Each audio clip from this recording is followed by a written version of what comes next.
একবার এইভাবে সর্ষে ইলিশ বানিয়ে দেখুন। আপনার জানা সর্ষে ইলিশের ডেফিনেশনটা কথা দিলাম চেঞ্জ হয়ে যাবে।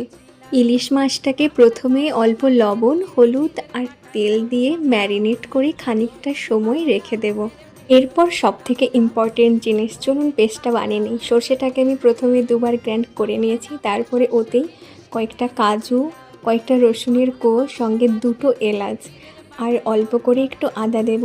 আর সেই সঙ্গে অ্যাড করব পোস্ত। আর আমার কাছে কাঁচা লঙ্কাটা ছিল না, সেই জন্য আমি এই লাল লঙ্কাটা একটু দিয়ে দিয়েছি আর একটু দিয়ে দিয়েছি দই।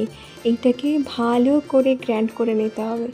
দেন ওইটাকে কিন্তু আমরা সোজা দিয়ে দেব না, এটাকে ভালো করে ছেঁকনিতে ছেঁকে লিকুইডটা নিয়ে নেব।